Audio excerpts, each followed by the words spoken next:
Welcome to the webinar, Scale Your Business and Your Mindset, hosted by Next Founders, which is one of the 3 programs that we run here at Next Canada. My name is Kyle Winters, and I have the privilege of serving as the CEO of Next Canada. If you have any questions during this webinar, please feel free to type it into the chat, and one of our team members will respond to you. So at Next Canada, we're like an accelerator, but we specialize in founder development. We do this through classes and workshops, and they're taught by world-class academics and successful entrepreneurs. And they open your mind to the possibilities available to you and your venture.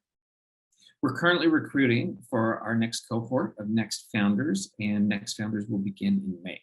And if you're interested, the application link will be shared at the end of this webinar.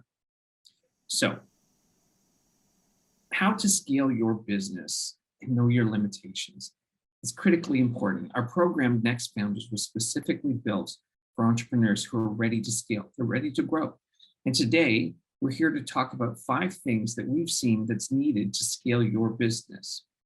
We've broken this down into bite-sized pieces, so we'll move quickly through those. But in the second half of the webinar, we'll actually be joined by 2 of our Next Founder alumni. And we'll chat with them about what was the experience like of scaling their ventures and also as participating in our program at Next Canada. So the first thing you need to think about in terms of scaling your business is committing to growth. And the growth has to be well thought out. It may sound obvious, but your business can only grow as much as you want it to grow. So when scaling, we've seen success come from entrepreneurs who set realistic growth targets, and then they develop plans with concrete actions on how to achieve those targets. Secondly, it's important to remember that no 2 businesses are alike. And what sets you apart from another business is your core competencies. A core competency is your business's unique set of skills, resources, or expertise that your competitors can't reasonably offer or replicate. You're special. This gives you a competitive advantage. Examples of core competencies could include your product or service quality, your innovation capabilities, or your customer service support.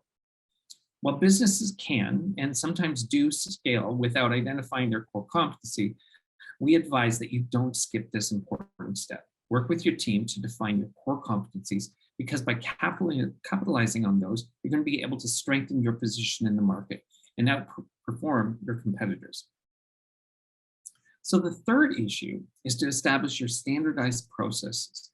In the early stages of your business, when you're finding your product market fit, it's valuable to be agile and adaptable, as this allows you to learn about your initial customers quickly. Once you're ready to scale and grow your team, it's important to develop standardized processes that are repeatable and easily implemented. And then these help you to create consistency when it comes to training your team, to gain control and customer satisfaction, and to measure your business impact. It also allows you to maximize the utility of your time. The fourth issue is to enhance your business management skills. Business management skills are essential as it helps you to gain a better grasp on the internal workings of your company and your external environment. Rather than just surviving in the market, enhancing your business skills can help you to create new opportunities to excel. At Next, we have courses and workshops that can complement your current skills and help you to develop new ones. Some of our most popular areas of focus are data-driven decision-making, the economics of entrepreneurship, and fundraising approaches. Our final point was about expanding your network. In our experience, it takes a village to scale a community. Scaling a company isn't just about growing your team or your customer base, it's also about growing your network. At Next, we have a large network of mentors that consists of experienced entrepreneurs, industry experts, and investors. This dedicated pool of individuals have a wealth of knowledge that help our founders solve problems and provide strategic insight to scaling a business. We also have strategic partners, and they're invested in helping our entrepreneurs to grow their ventures. We've seen them provide in various ways, including coaching, funding, and becoming customers. So now I'm happy to invite 2 of our alumni to join us, Morgan and Pavla. They've both been through the program, and their insights will be helpful today in having you understand what the program is like and what it can be like for your venture. So Morgan is the CEO and co-founder of Greenlid Biosciences. And they are a leader in providing truly sustainable products. They empower business and consumers to be more eco-conscious. Morgan has a PhD in chemical biology from McMaster University. With his expertise in chemistry and microbial metabolisms, he's developed the first fully compostable bin, gaining them traction on Dragon's Den and leading them to the successful company that they are today. Pavla is one of our most successful alumni, and she's the CEO and co-founder of WFHomie, an employee engagement and culture building platform for remote first and hybrid teams. Pavla's company recently raised $1.5 million USD, congratulations. And prior to launching WFHomie, Pavla spent a few years working in the Toronto tech scene, and she has an extensive background in product design and growth. So thank you both for being here. As you know, we're currently recruiting for the next cohort of Next Founders, and we've been hosting some one-on-one virtual sessions with prospective candidates, and we wanted to share with them some of the questions that we've received to get your insights from that today. Start off with thank you for being here. I think you both know we're doing our recruiting for our Next Founders program, which you're both familiar with. And we've been doing some one-on-one virtual sessions with prospective participants. Some of them have had some questions, so we figured why not just reach out to you guys, ask some of those questions, and I've peppered in some of my own as well. So if you're open for it, I'm gonna open up this conversation. Is that cool? Yeah, that sounds great. Let's do it. Great. So in the earlier part, I provided an introduction to who you are as individuals, but I'm wondering if each of you could introduce us and the audience to your venture. And maybe, Pavla, we'll start with you. Tell us a bit about WFHomie. Yeah, definitely. So hi, everyone. I'm the co-founder and CEO of WFHomie, and we're an employee engagement and culture building platform for remote first teams. So really what we've built is a web app that is a people analytics platform first. And so what we do is we look at how people are doing. So basically taking ENPS to the next level beyond just self-reporting and helping companies and team managers understand what the sentiment is on their team, help prevent burnout, see any flags in kind of off behavior in different teams or individuals. And we also help teams fix those potential challenges. So when it comes to employee appreciation, employee engagement, we have a SaaS-enabled marketplace for different virtual activities, for different appreciation opportunities, whether it's peer-to-peer recognition over Slack, whether it's sending out gifts and kudos and things like that are difficult to do in the remote first world. So that's how we help. I think that's great. And I know that a couple of members of my team have actually been flagging your venture and saying, hey, they really do cool things. So I think that if we're not a customer already, that we're going to be very soon. So congratulations on that. Morgan, tell me a bit about Greenlid. Yeah, so Greenlid, we're actually started about 6 or 7 years ago making compost bins for the kitchen, but we've since expanded to offer a huge swath of truly compostable, disposable tableware products. So basically anything you look at in the single-use plastic bans, we try to find non-wood fiber-based alternatives to it, or more compostable alternatives outside of compostable plastic. So we use birch cutlery, wheat drinking straws, a lot of molded fiber. We supply about 14,000 stores their entire tableware section, either private label or in our brand, and a lot of restaurants. And I guess we're a little bit different. We're not kind of on the tech basis. We're really in consumer packaged goods. And we're actually even building factories here in Canada right now to start producing this locally versus overseas. So Morgan, you've been doing this for a few years. I'm just wondering, where were you in life when you applied for Next Founders, and how much time did you actually have to commit to the program? Was it a heavy haul for you? It wasn't a heavy haul. I guess at the time I just had finished my PhD in pharmaceutical drug discovery. I'm not related to Greenlid, and we just kind of had a successful Kickstarter campaign. We were on Dragon's Den and got a deal for some initial money, but we weren't really in the business world. We just knew it was possible. And so that was about the time when I started to apply to some of these programs like Next Founders. And for me, it was really to get the background in business and to understand kind of all the nuts and bolts going there and getting around other people that were doing it, because you kind of get lonely when you leave. I guess my lab at the time, you're sitting at home and and being around a whole bunch of people doing different things was exciting. And for me, I really focused on going to the in-class sessions from the business people and also the professors that came in, just to really get that perspective of get the MBA component of it out, and also to meet all the other people at the events. Right, and Pavla, I'm thinking when Morgan talks about the in-class experience, you didn't quite have the in-class experience. You had the virtual experience. So, where were you at in terms of the evolution of your venture, and how was the workload for you?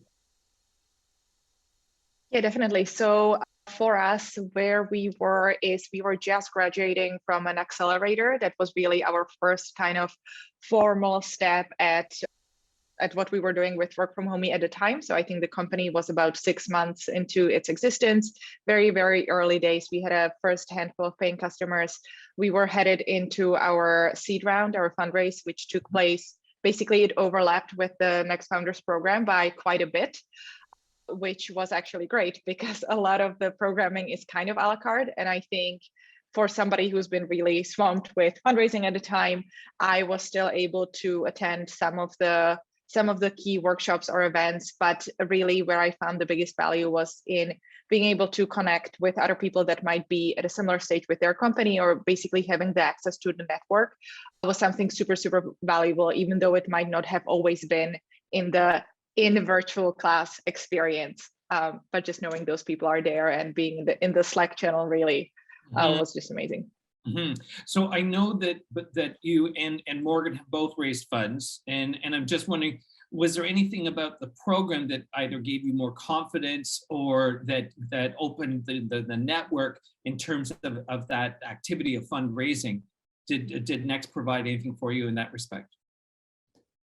And Yeah. I point that to you, Pavla, first, and then we'll pop over to Morgan. Okay, perfect. Yeah, I can jump in.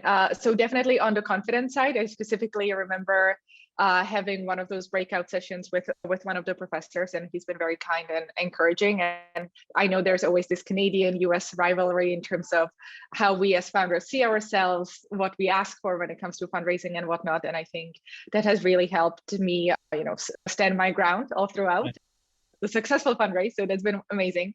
When it comes to introductions, I've also reached out for a few specific kind of angel investor introductions to the Next Founders team, and that they have panned out. So on both accounts, it's been helpful. And you, Morgan? I guess for me, it was at the beginning, we were thinking kind of like smaller scale, looking at how we can make compost bins across Canada, and really started to think bigger about this and how to work on a global scale, or at least on a whole North American scale for our consumer packaged goods. And I think it was really important for when we were going later on to have that kind of vision of where we wanted to be and to position ourselves using some of the language and business models and things that we learned during the classes as well, to what maybe investors or what people would want to see as really good KPIs, or what are the big things that we should focus on, even when we're pitching this to people as we're raising money through various rounds in the future. Pavla, to your point that you were saying about reaching out to those advisors that were in the program, and as well as some of the instructors, I think that's one of the key value propositions that we have, is that once you've completed the program, we don't want to say goodbye. We never want to say goodbye. We always want to be there.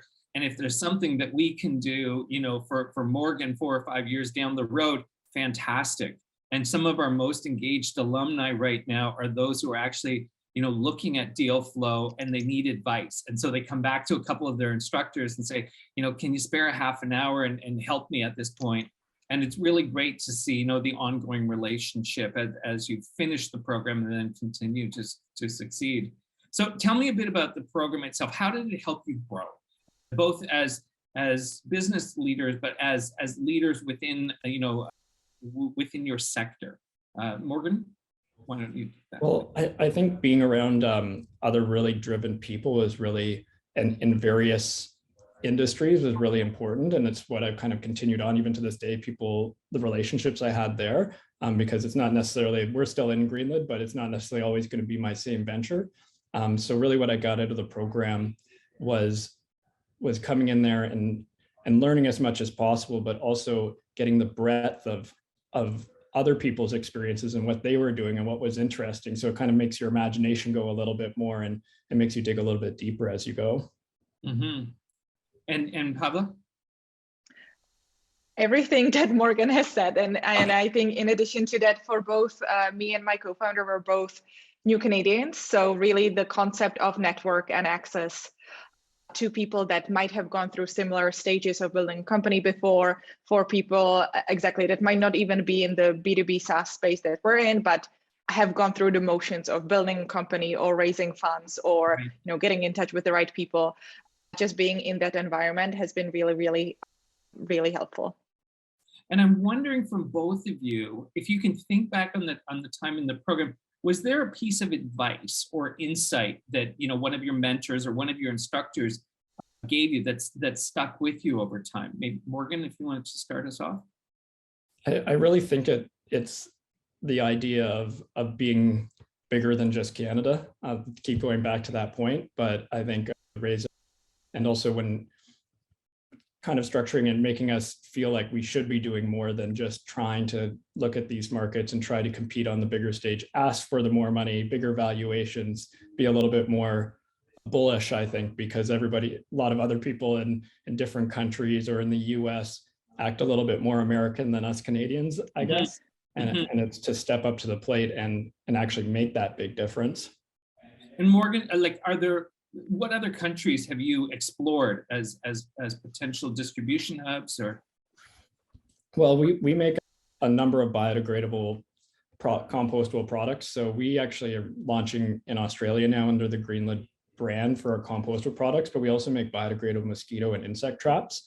And I've been to Brazil and we're starting to export to there, Bangladesh. I've been Pakistan, India, because we do some production there, and we're actually doing some distribution deals in India for our biodegradable mosquito traps.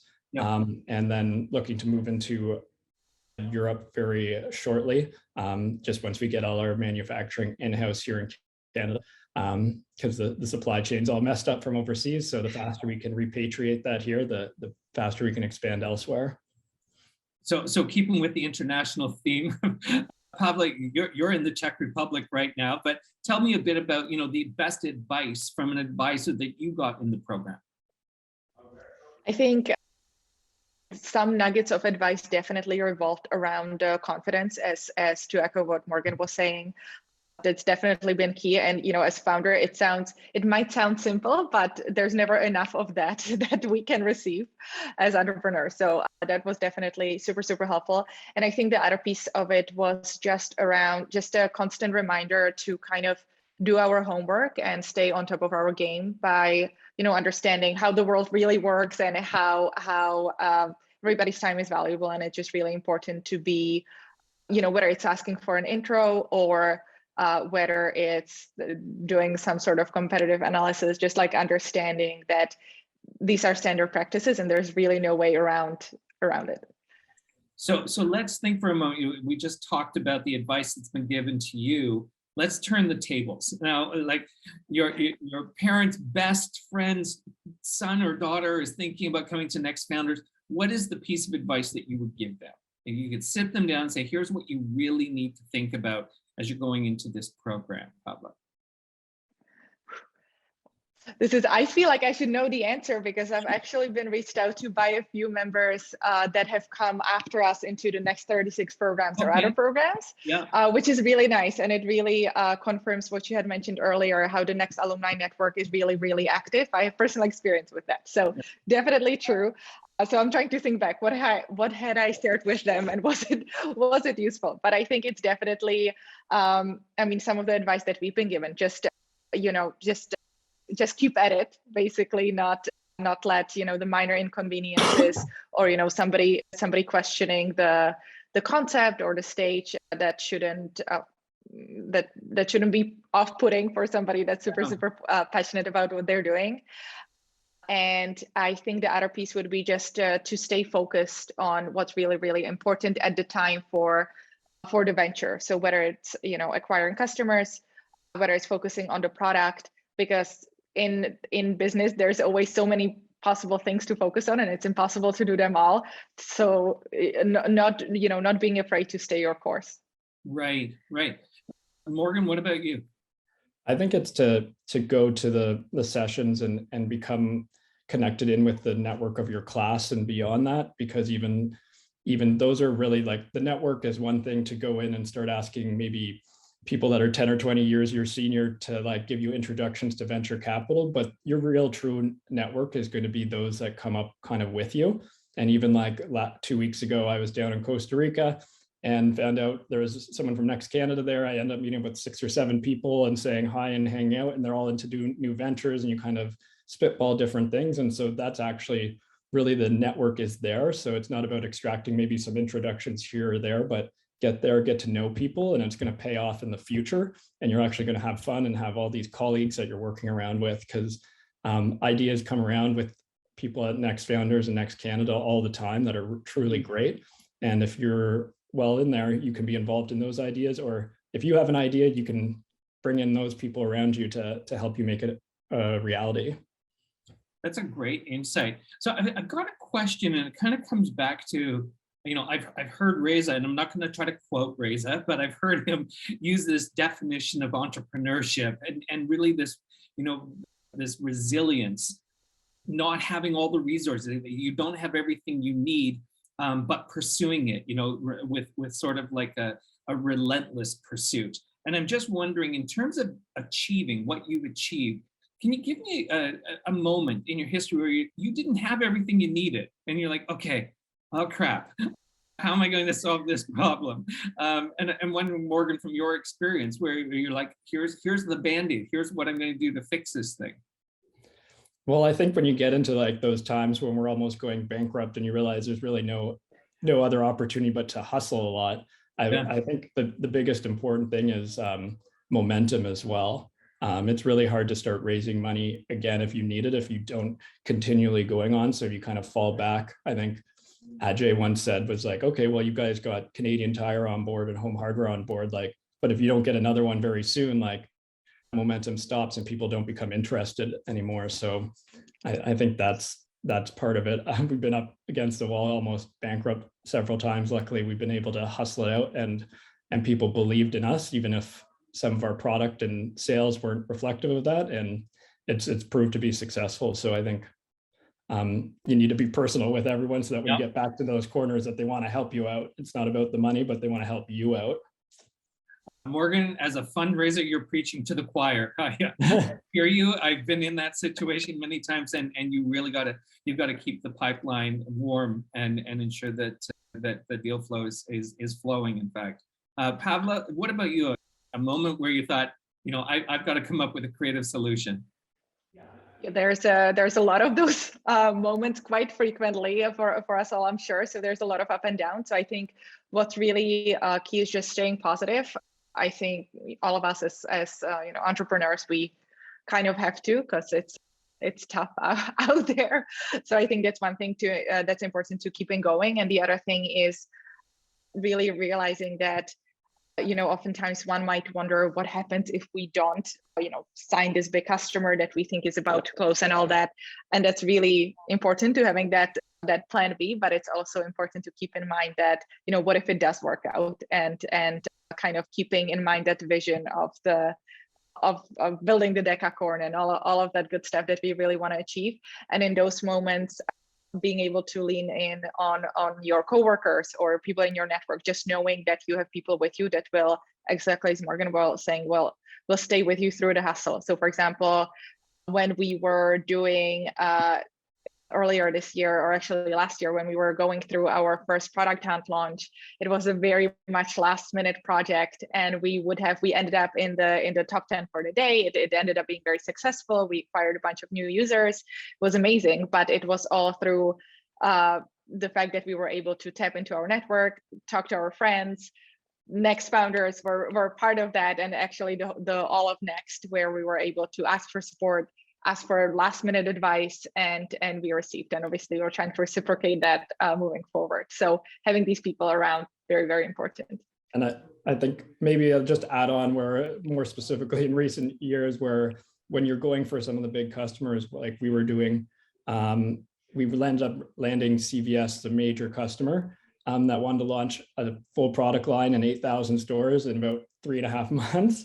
And all of a sudden you realize you have to put out millions of dollars worth of capital to buy inventory for it. And so it's important that you're reaching for those things, but I didn't have the money in our back pocket to do this. And I just said yes, knowing that it was possible. And when you get yourself in that situation, all of a sudden people come out of the woodwork to help you. It's quite remarkable that you would both end on that point, which is, is to aim high. And then at that moment where you close the deal, you realize, okay, now we've got to deliver on this. And that pushes you. Yeah, you just have to know that you can do it.